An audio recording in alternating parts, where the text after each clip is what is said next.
I want to introduce Jason Roberts, who will be the moderator of our panel today. He's our Vice President of Workplace Strategy at FORTÉ.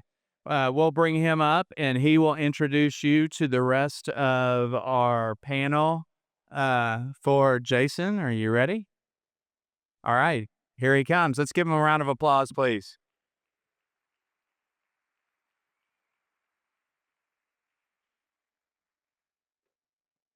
Thank you. I appreciate you, Ambassador.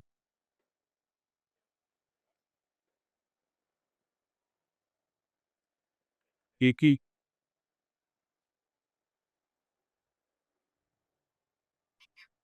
All right. Well, I'm going to say welcome again, everyone. Thank you for being here. This is fantastic. I'm glad to see so many out there today. This is a great show. We're so excited for you all to be here. Today, we're going to be talking about transformation in the modern workplace. And so I want to first start off by saying we're all living through a real challenging shift right now. We know the workplace is changing at rapid speed, and we know that we're seeing that the legacy workplace is so much different today than it just was. When we used to think of the workplace, it used to be just a physical place. And now it's this dynamic ecosystem of people, place, and technology all blending together in different ecosystems with different software and different platforms, really generating experiences, delivering so much more today. And so I'm very honored to be able to moderate a wonderful panel. We have three fantastic leaders here today with me who are all coming from very unique places. We've got individuals from hospitality and entertainment to law to the Federal Reserve, really different viewpoints, and they're going to help us with this conversation today, and they're going to talk about how they are accelerating their transformation right now into the modern workplace. So please, let's welcome our guests.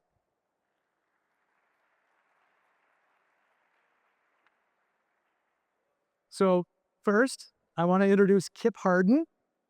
He's the AV manager at Dave & Buster's, blending entertainment and technology to deliver a consistent guest experience across 240 locations. Welcome, Kip. Thanks, Jason. Laura Kubon. Laura is the Director of Technology Support at Foley and Lardner, guiding large-scale technology transformation for thousands of legal professionals across 28 offices. Welcome, Laura. And finally, Jason Roberts. Again, we need more than just one of us. Jason Roberts is the AV coordinator at the Federal Reserve Bank of Dallas, ensuring innovation and collaboration thrive within one of the most secure operational environments in the country. Welcome, Jason. Jason and I always try to find each other at Infocom so we can get our annual picture taken. We send it to both of our moms. She gets very confused. All right. So we're going to start off and we're going to open this conversation around defining transformation. Now, transformation looks different in every organization, but it happens everywhere. So let's define what it means in your world. Kip, I want to start with you. So Kip, in an environment built around experiences and entertainment, how do you keep technology fresh and immersive without disrupting operations? So it's a good question. I think it's really difficult to not disrupt operations, but we try to minimize it. At Dave & Buster's, every year we're looking at new games and new technology to put out into the store. But we do a lot of testing, and we minimize our testing to a very small, like 2 to 5 stores before we do a mass deployment. So really it just comes down to testing in a small space before we deploy. We try to work out all the bugs and just get it dialed in before we deploy to make it less disruptive. I like that. You really build a really nice test plan. You know what good's going to look like. you focus on that and then look at it how you can scale. That's fantastic. Laura, I'm going to come to you next. Your team supports thousands of professionals who all depend on technology running flawlessly every day. When you think about transformation at Foley, what are the new tools that makes technology so simple and seamless that people barely even notice? So for us, obviously, we're in the people business. When attorneys want to meet with their clients, right? They want to go into a room and not have to think about technology. So our job is to make that seamless, to make it disappear. They're always looking for the one button, right? The easy button that everybody wants. So as technology and standards have improved, we've been able to make the conference room experience so usable where they can just walk in, relaxed, be able to handle what their forte is, which is, little plug there, is practicing law and not having to think about technology. So all these vendors that are here and adopting with new technology, new AI features, it makes our job easier because we don't have to be in the room with them now because everything is now seamless. That's fantastic. Jason, same topic. In a mission critical organization like the Federal Reserve, how do you drive modernization everywhere that has to be both innovative but yet secure? It's good. So we're scared at the Fed, right? We're scared of everything. So step one is tackling that fear. One, I have to prove that I've done some research and I actually know what's going on, what the capabilities are. But then I have to play the long game. I have to take the little small wins to prove that, yes, I'm doing what I'm supposed to do. I'm on the right track. This works. And I take those little wins, let them build up, and then I can do something big. All right. It's all about calming their fears of, I think security is the biggest thing. All right. We talk about security. It's like, no. Can I have a microphone? No. Why? Because people can hear what we're talking about. So what? We're going to just go on TV and make an announcement about what we're talking about anyway, right? So it's calming their fears that things are more secure than you think they are, but understanding they have absolutely no idea about this space at all, right? They're thinking banks, they're thinking financial institutions and things like that. And so it's my responsibility to kind of come in and say, relax. This is more secure than you think. Like that. Relax. I got you. Yeah. So we talked about it a little bit too, and it's you took the phrase, I think, you just progress over perfection. You allow yourself to take those small steps because they're so meaningful, but you know that there's greater progress you got to get to. It's just the ecosystem and environment have to let you get there. It's really good. So we're going to switch to another topic right now because this one's always kind of really dear to me. As we start to think about modernization in the workplace, we know that the experiences are so important. So our next kind of topic here is we're really going to get in what's the human cultural side of transformation, that impact to the people that are there. So as we look at technology, it only matters really if people embrace it. And what we're going to do is we're going to talk through how transformation feels through different people living through it. So Laura, I'm going to start with you. This is something you said, and I'm really excited about this one. So you said the key to adoption is simplicity. Essentially, for every attorney who just wants to walk in and get it to work, that magic button, the easy button. What you have learned, though, about driving adoption is really that design and simplicity. It's not about training. Do you want to elaborate on that? I heard a design and So when we talk about design, even technology and simplicity, it's not just tree, but more you try to deliver to people. so I think what we're trying to deliver to people is the experience that COVID gave them. Sorry, right? We all started at home. They learned that finally, oh, I'm not afraid to use this computer, use my camera, use my microphone. So we gave them something that they were familiar with, right? Something they had test driven before, a technology they've used. So that gave them a little bit more of a comfort level as we're transforming the rooms and bringing them up to match that personal experience they have at their home and on their desktop every day. Shit. So hospitality depends on creating experiences that people want to return to. For you, you were talking about getting people back in. It's just so much more than that first experience. How can corporations, when they think about their workplace, how do they apply that thinking to culture and engagement? What would be some good lessons learned that you see on a daily basis? Well, you're trying to get folks to return to the office and you want them to return for the experience. You want them to have a good experience, right? Not a bad experience. So a lot of that comes from the technology and our conference rooms, and whether it's Teams or Zoom or, is it a one touch or you got to connect.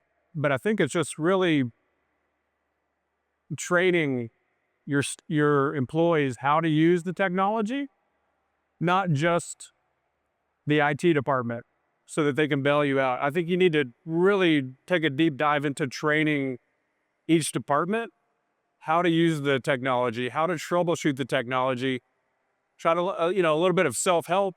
But I think creating a good experience starts with the training of what they're doing on a day-to-day basis. Yeah, and that opportunity for that seamless workflow. If there's any opportunities that we can take from the workflows and the actions that we take when we're at home, and we can bring those into the workplace, that adoption and that training that starts to really help facilitate. That's really great. Jason, culture and transformation. So your environment demands consistency and precision. How do you sustain engagement and communication when the stakes are so high? So one, I have to develop a message, get my message down packed.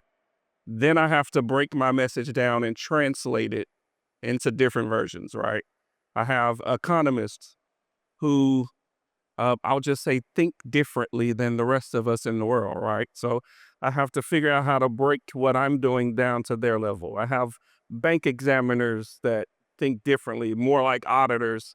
And I have to figure out how to break what I'm doing down to their level so that they understand this is what we're trying to do, and that they can provide feedback from their point of view, right?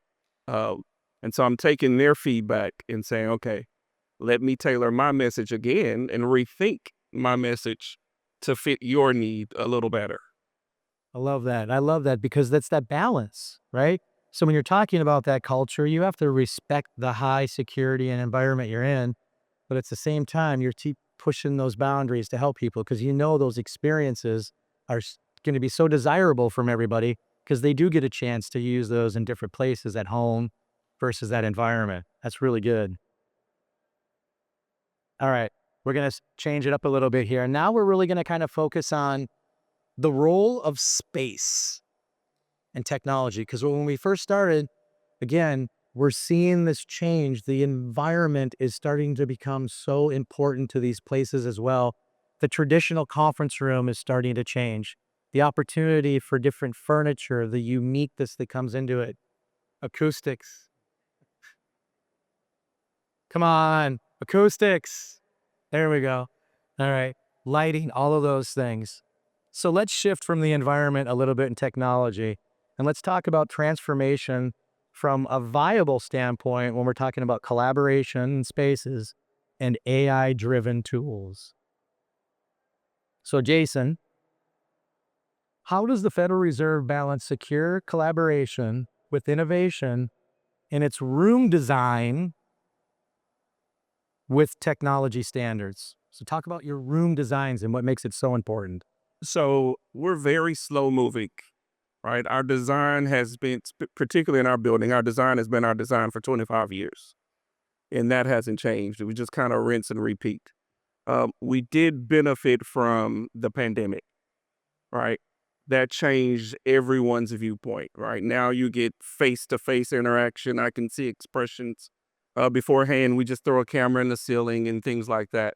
Now we're back in the office, but we want that experience.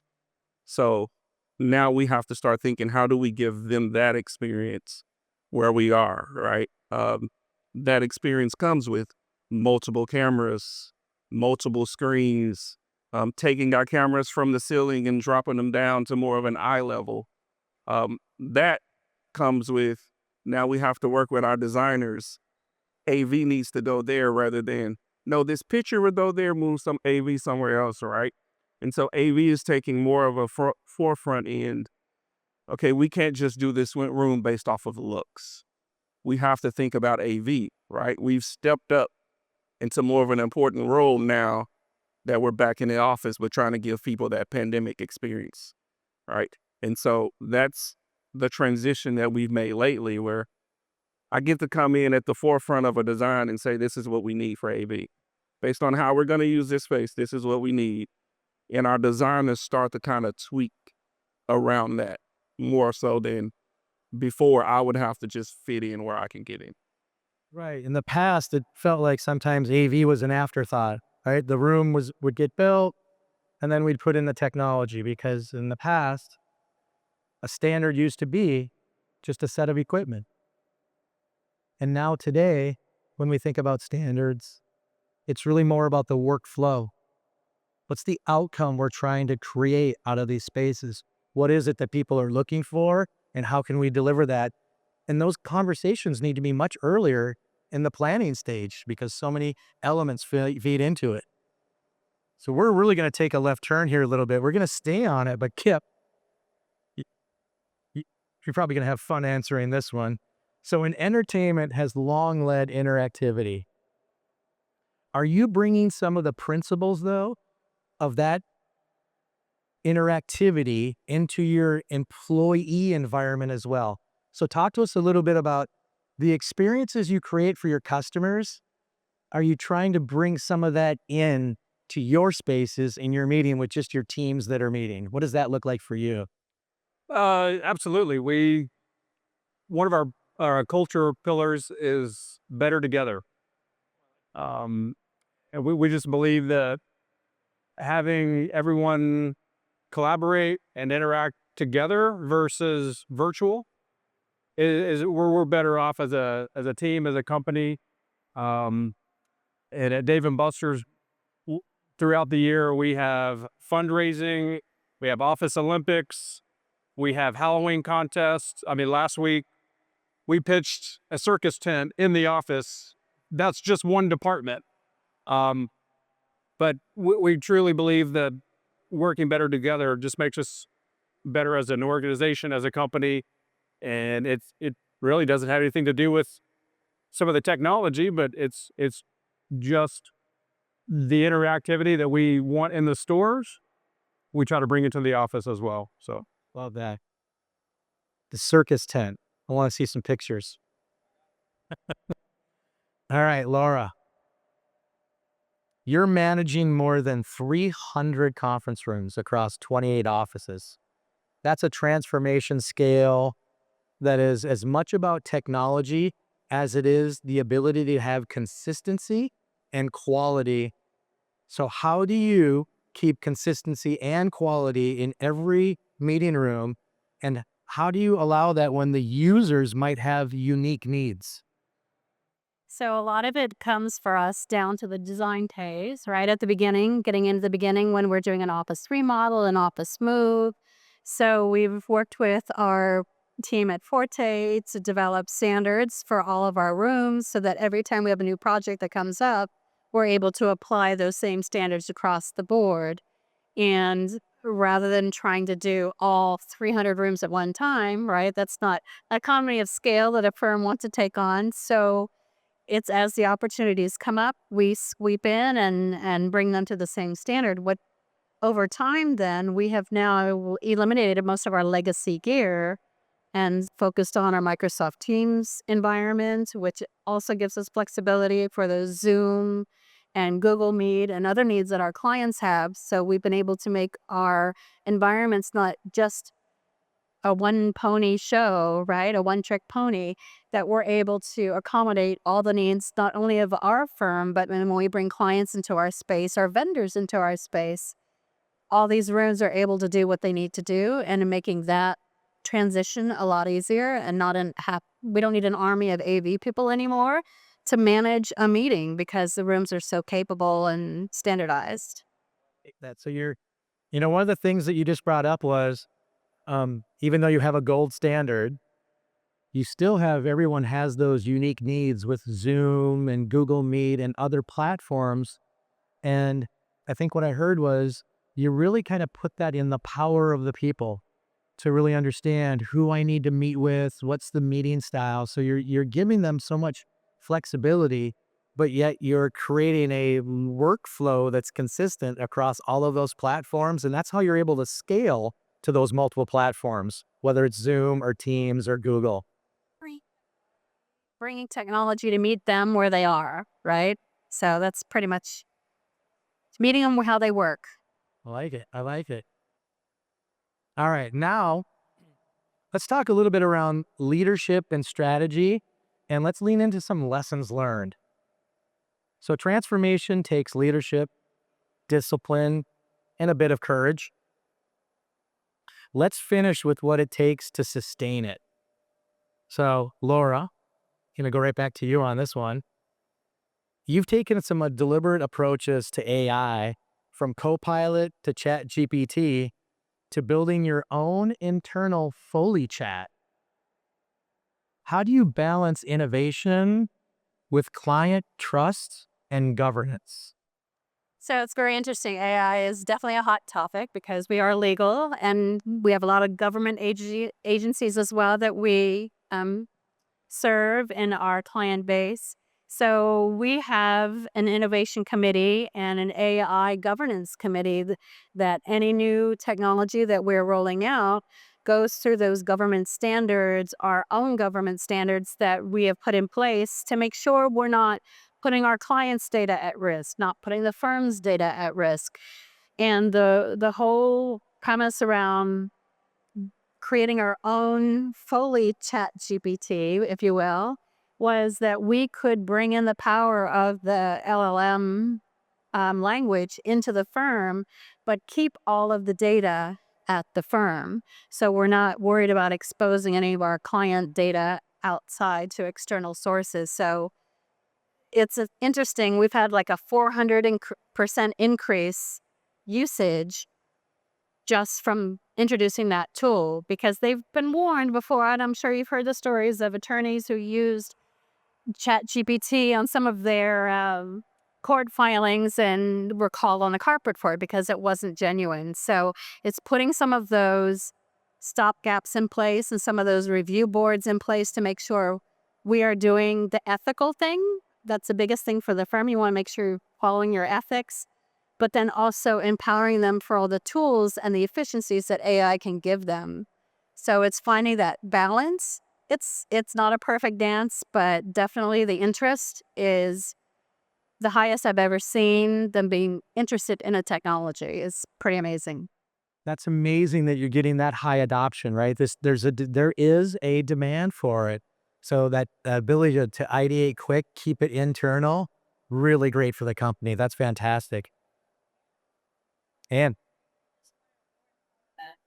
And in the legal circles, they won an award for it. So Foley won an award for for their Foley chats in one of our legal, inner circles of legal competitions. So yeah, Love to see AI in that. yeah. really moving businesses forward.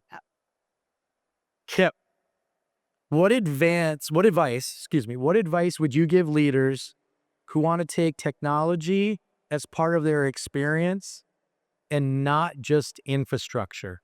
So when you're thinking about what lessons and that we want to really teach others, what advice would you give those leaders when you think about technology as trying to be more hidden, right? Like, what are you doing for the experience, and what would you help others say? So you're gonna hear me say this a lot, but testing and training, but slow transition. When you make someone change a process or you introduce them to a new technology, if they don't have the training and they're not able to, have hands-on experience, it kind of creates a bad experience. So my advice is just the slow transition. We expect the pushback, we expect the change, the negativity, but I think if you go into it with that mentality and you address it as such, and just the slow transition, the patience, train, test, and just, make it where it's going to be a good experience. That is sound advice. Jason, how do you define success when you're working within such high standards and precision of control? That's easy. Peace and quiet. Right? Yes, when I have no calls, when no one's asking me to fix anything, when no one's saying, this may be something you can think about. When I'm in a period of peace and quiet and nobody's kind of hovering over, I'm like, okay, things are starting to work. I don't get it a lot, but it does happen. But when I'm in that sweet spot, it's just everything is clicking. I'm like, okay, great. I love it. That is awesome. All right. We're going to do a quick little, just one question, one answer. It's a little bit of the lightning round. Chip, what's the one workplace trend? This is a tough one for you, I know, because you're in a different spot. All right, I'm going to change it up. I'm actually going to change it. I'm going to give you a different one. What's the one behavior or mindset that's overrated?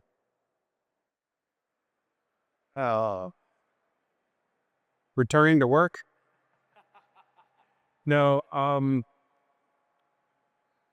mean, I think there's a world we live in that, everyone's working remotely, and I think that trend's trying to change. I think a lot of companies are trying to get us to come back into the office. I think it depends on what the goal is to get you back into the office. So, I think returning to the office is one of those trends that, is it needed or not? So, I like it. Jason, what's the one workplace trend that's overhyped?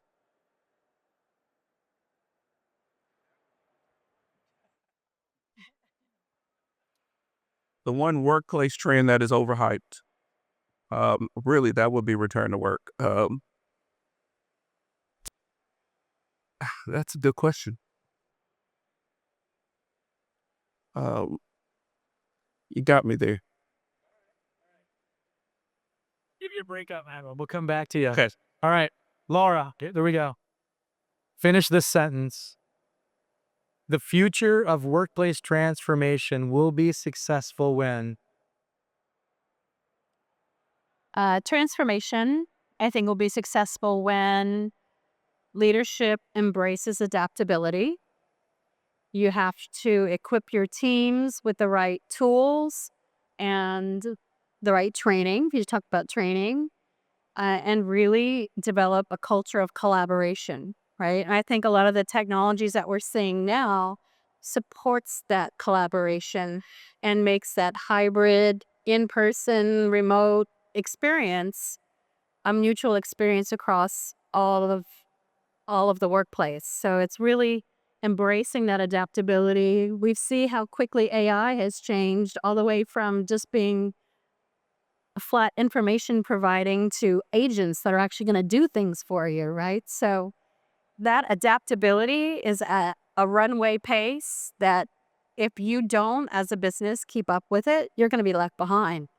And for government and even legal is not technically, it's not very tech savvy in the big picture of things.